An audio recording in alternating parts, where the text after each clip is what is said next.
पढ़ रहे हैं। क्लास स्टार्ट करने से पहले हम एक बार वाचन कर लेते हैं। अभी तक हम लोगों ने लगभग 11 श्लोकों तक पढ़ लिया है, तो हम उसको उतना वाचन करके फिर आगे बढ़ेंगे। जयति गिरिसुतायाः कामसन्तापवाहिन् उरसिरसनिसेकश्चान्दनश्चन्द्रमौलिः तदनुच विजयन्ते कीर्तिभाजां कवीनाम् असकृतमृदुबिन्दुस्यन्दिनो वाग्विलासाः।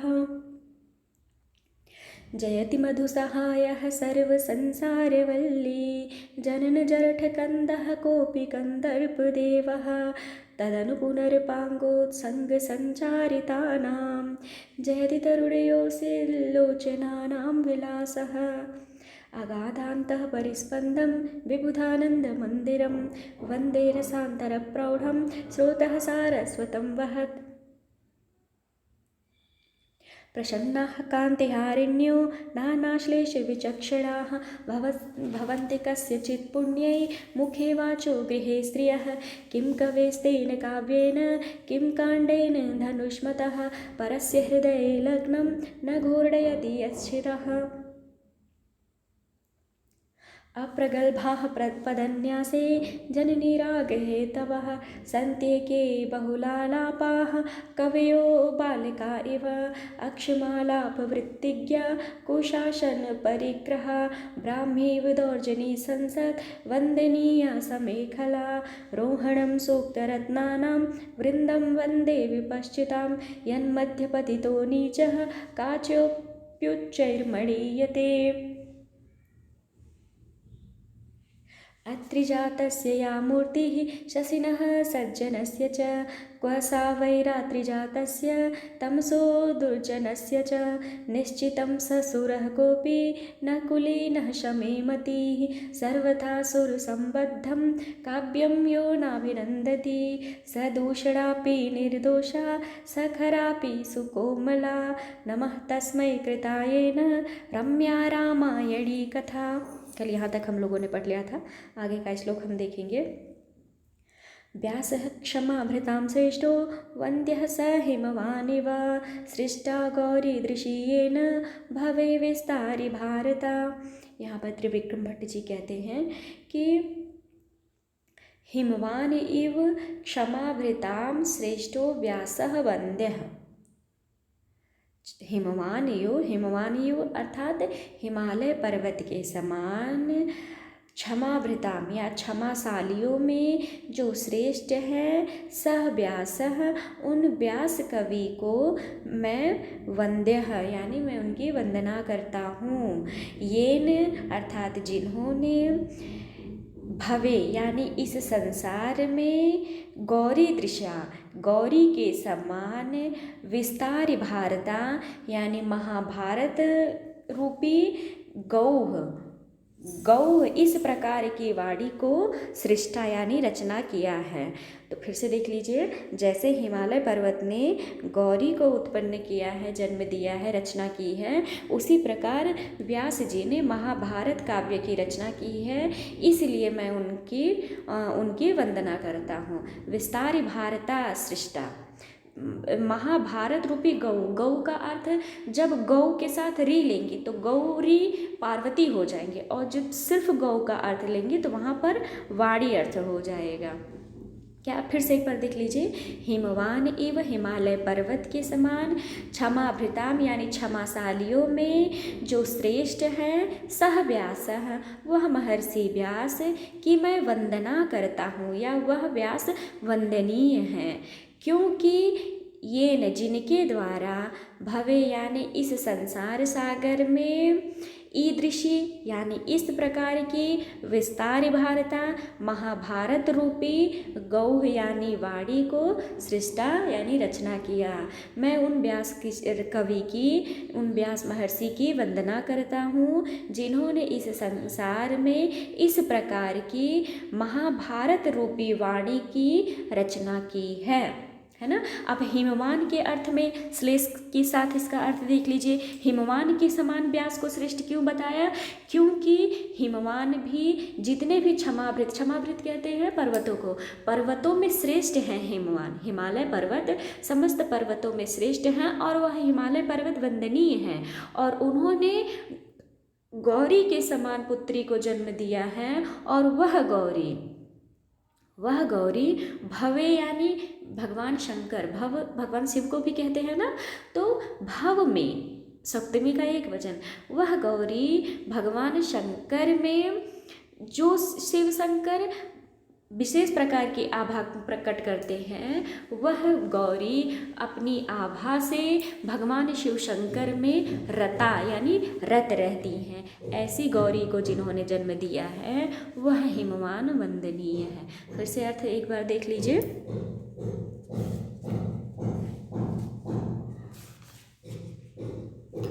हिमवान इव क्षमाभृतां श्रेष्ठ स व्यासा वंद्य। हिमवान के समान क्षमाशालियों में श्रेष्ठ वह व्यास वंदनीय है, जिन्होंने इस संसार सागर में इस प्रकार की महाभारत रूपी गौ यानी वाणी की रचना की है। अब हिमालय पर्वत में अर्थ देख लीजिए। हिमालय पर्वत में गौरी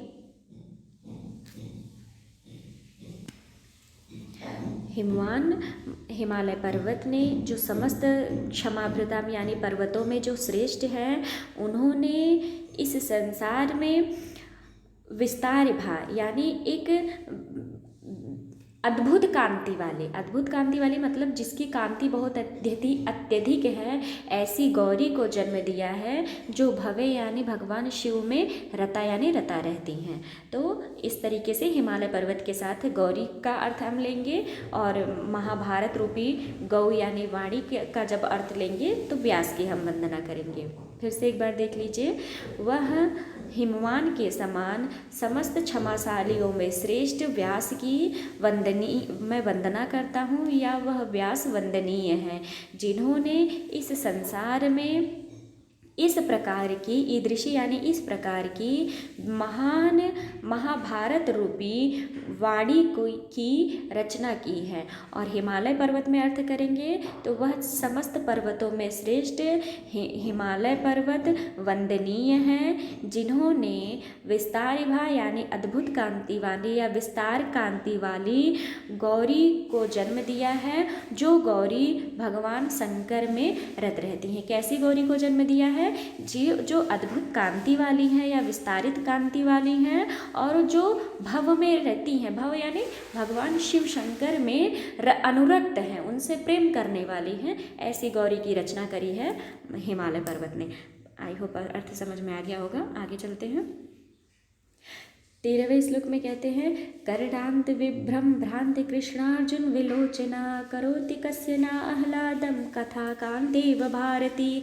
अब उसी महाभारत कथा की प्रशंसा करते हुए कह रहे हैं कि करडांत विभ्रम भ्रांत कृष्णार्जुन विलोचना कांता एव, कांता के समान, कांता एव यानी एक रमणी पत्नी के समान, प्रिया के समान, करडांत कानों के अंत भाग तक यानी जिसकी आंखें इतनी लंबी लंबी हो कि उसका कोर कानों तक जाता हो, ऐसे करडांत तक विभ्रम भ्रांत कृष्ण अर्जुन विलोचना। कृष्ण अर्जुन विलोचना यानी जिसकी आंखें थोड़ी काली थोड़ी सफ़ेद मिक्स है, मतलब आँखों के अंदर का भाग सफ़ेद रहता है, बीच बीच में काला हिस्सा है, आँखें उसकी बहुत लंबी लंबी हैं और ऐसी आँखों से युक्त जब वो करडांत तक हाव भाव विभ्रम करती है, ऐसी कांता कस्य हृदयम न आह्लादम करोति, भला किसके हृदय को आह्लादित नहीं करती है। कांता के समान वह महाभारत की कथा जो करडांत तक विभ्रम भ्रांत कृष्णार्जुन विलोचनों यानी नेत्रों से युक्त है, भला किसके हृदय को आह्लादित नहीं करती। जब कांता अर्थ लेंगे तो करडांत विभ्रम भ्रांत कृष्ण अर्जुन विलोचना यानी कांता की आँखों की सुंदरता का वर्णन आप देखेंगे कि कांता की आँखें इतनी सुंदर है, हल्की काली सफ़ेद मिक्स हैं, बड़ी बड़ी विलोचन माने बड़ी बड़ी आँखें हैं, और वह करडांत तक हाव भाव से युक्त है। भला जिसके हाव भाव इतने सुंदर हो आँखों के, उस आँखों से भला मतलब उस सुंदरी पर भला कौन मुग्ध नहीं होगा, वह किसे मोहित नहीं कर लेगी। इसी प्रकार महाभारत की जो कथा है वह कर्ण की कथानक से युक्त है, कृष्ण के कथानक से युक्त है, अर्जुन के कथानक से युक्त है, और विशेष प्रकार की उसमें विभ्रम मतलब भ्रांतियाँ, धृतराष्ट्र वगैरह को जो मोह वगैरह का वर्णन किया गया है, इन विभिन्न प्रकार के वर्णनों से युक्त होने की वजह से वह महाभारत की कथा भला किसे आह्लादित नहीं करती है। फिर से वही अर्थ देख लीजिए, मुझे लगता है आप लोगों को समझ में आ गया होगा। जैसे एक रमणी अपने करणांत तक मतलब अपने विस्तारित लोचनों के द्वारा विभ्रम हाव भाव से अपने प्रियतम को आह्लादित कर देती, भला किसके हृदय को नहीं मोह लेती, वैसे ही वह महाभारत की कथा कर्ण के वर्णन, कृष्ण के वर्णन, अर्जुन के वर्णन और विलोचन यानी धृतराष्ट्र के वर्णन, जिनके नेत्र नहीं हैं, वो धृतराष्ट्र के वर्णन और विभ्रम विभिन्न प्रकार के जो भ्रम माया आदि उसमें दिखाया गया है, इन सभी कथानकों से युक्त होने की वजह से वह महाभारत की कथा भला किसके हृदय को आह्लादित नहीं करती है। अब अगला श्लोक देखिए। सत्स्वत्वाद्वितीयेन नमदाकारधारिणा धनुषेव गुडाढ्येन निःशेषो रञ्जितो जनः। अब यहाँ पे कहते हैं कवि सत्स्वत बाण द्वितीयेन। सत्स्वत बाण मतलब निश्चित रूप से बाण के साथ जो हमेशा युक्त रहता है, और नमद आकार धारण जो झुका हुआ आकार धारण किए रहता है, ऐसे धनुष के समान गुणाढ़ कवि ने भला किसके मन को नहीं रंजित कर दिया। निःशेषो रंजितो जनः, समस्त लोगों को आनंद प्रदान कर दिया। यहाँ पर भी उपमा के साथ श्लेष का प्रयोग किया गया है। धनुष के समान गुणाढ़ ने सभी को कैसे प्रसन्न कर दिया, ऐसे प्रसन्न कर दिया क्योंकि धनुष के अर्थ में जब देखेंगी तो धनुष जब बाण से युक्त होता है तो तभी किसी पर चलता है और शत्रु पर विजय प्राप्त करता है। जब विजय प्राप्त करेगा तभी तो सबको जीत लेगा, वो तभी तो सभी को जीतेगा जब वह धनुष के बाण से युक्त होगा। तो धनुष बाण से युक्त रहता है और वह नमद आकार को यानी जब प्रत्यंचा चढ़ा के धनुष को खींचा जाता है तो वह हल्का सा झुका हुआ आकार धारण कर लेता है। तो इस प्रकार जैसे धनुष हमेशा बाण से युक्त होकर और झुका हुआ आकार धारण करके समस्त लोगों को जीत लेता है, वैसे ही गुणाढ़ कवि ने सस्वत बाण द्वितीयेन यानी गुणाढ़ कवि का स्थान पहले आ जाता है और बाण कवि का स्थान दूसरे स्थान पे आ जाता है। बाण के साथ होने पर भी यानी गुणाढ़ की रचना के रहते बाण भी एक कवि आए, लेकिन गुणाढ़ को प्रथम स्थान प्राप्त हुआ। गुणाढ़ बृहत कथा के रचनाकार है और आपको पता होगा बृहत कथा कितनी प्रसिद्ध रचना है कि इतने साल बीत जाने पर भी उसी को उपजीव्य बना के विभिन्न प्रकार की रचनाएं की गई हैं। तो कहीं ना कहीं बाण गद्य के सम्राट माने जाते हैं और प्रायः जो गुणाढ़ की बृहत कथा है वह भी गद्य का ही भाग है एक। लेकिन गद्य को महाकवि बाण को गद्य सम्राट कहा जाता है। बाण के होते हुए भी सबसे ज़्यादा अगर उनसे ज़्यादा किसी का महत्व है तो वह गुणाढ़ कवि का है। गुणाढ़ के होने से बाण द्वितीय स्थान पे आ गए हैं, इसलिए बाण के द्वितीय स्थान पे आने पर भी गुणाढ़ ने नमद आकार को धारण कर लिया है। ऐसे नमद आकार को धारण करने वाले झुके हुए या विनम्र आचरण वाले गुणाढ़ ने भला किसके मन को जीत नहीं लिया। फिर से देख लीजिए, बाण से द्वितीय होने से और विनम्र आकार धारण किए हुए गुणाढ़ ने समस्त लोगों को मन को जीत लिया। ऐसा कोई नहीं है जिसके मन को गुणाढ़ कवि ने अपनी रचना से जीत न लिया हो। और धनुष ने हमेशा बाण से युक्त होने से और थोड़ा सा प्रत्यंचा चढ़ाकर झुकने से समस्त लोगों को जीत लिया है, मतलब युद्ध क्षेत्र में जीत लिया है। आई होप अर्थ समझ में आ गया होगा आप लोगों को। अगला श्लोक देखिए।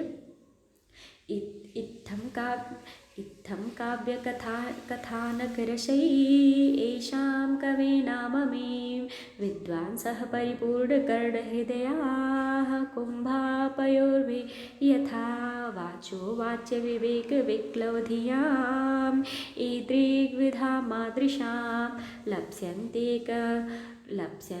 क्व किलवकाशमथवा सर्वं सहा सूर्यः इत्थं काव्यकथाकथानकरसैः येषां कवीनाममीं विद्वांसः परिपूर्णकर्णहृदयाः कुम्भापयोर्भिर्यथा वाचो वाच्यविवेकविक्लवधियाम् ईदृग्विधा मादृशां लप्स्यन्ते क्व किलवकाशमथवा सर्वं सहा सूर्यः।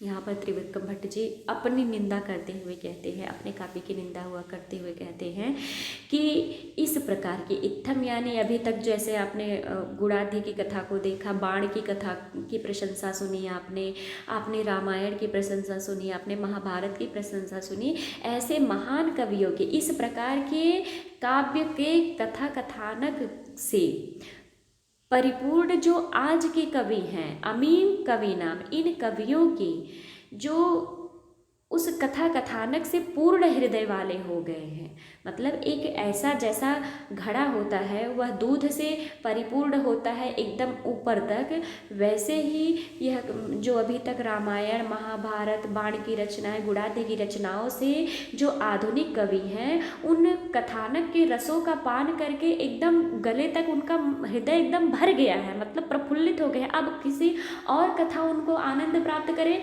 ऐसा जगह ही नहीं बचा है। इतने वो उन पूर्व के कथानकों को पढ़ करके रसों का आस्वादन कर करके एकदम हृदय से भर गया है उनका।